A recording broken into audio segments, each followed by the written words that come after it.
Cette carte mère est en train de faire un flash BIOS et je vais l'éteindre. Vous savez ce qui va se passer?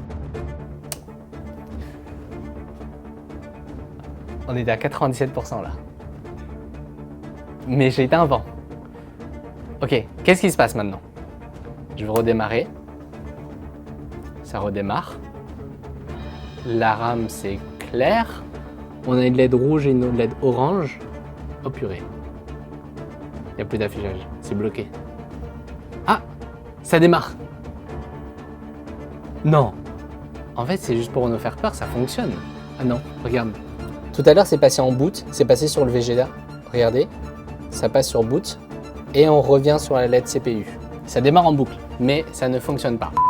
Heureusement que j'ai une astuce. Si jamais ça vous arrive, si jamais vous avez une carte mère en train de flasher, qu'il y a un stagiaire ou il y a un petit frère qui arrive et qui s'amuse à appuyer sur le bouton éteindre, il y a une solution. C'est pas fini. Je sais qu'il y a plein de personnes qui envoient leur carte mère à la poubelle comme ça, mais en fait, il y a une solution à la maison pour régler.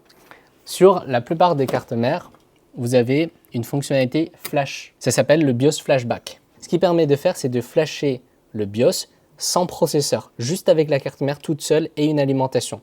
Je vais vous faire la démonstration tout de suite. Vous allez juste garder le câble d'alimentation 24 pins pour la carte mère. Il faut regarder dans le manuel de la carte mère quelle clé USB, quel port USB correspond au port pour faire le flashback. Sur cette carte mère ASRock, c'est celui-là. Et vous allez rester appuyé sur le bouton flashback jusqu'à ce que ça clignote. Quand ça va s'arrêter de clignoter, ça veut dire que le flash est terminé. Si vous avez une carte mère qui n'est pas trop entrée de gamme, c'est sûr que vous avez la fonctionnalité flashback. Pour préparer la clé USB, c'est un peu différent selon chaque marque, mais si vous tapez ASRock flashback ou Asus flashback, vous avez forcément un tutoriel officiel qui vous apprend à le faire. C'est en train de clignoter un peu plus rapidement, ça veut dire que c'est presque terminé. Ok, parfait. Et bien maintenant, on va réinstaller notre processeur et rebrancher tout ça. Et ça ne marche pas. Attends, pourquoi ça marche pas?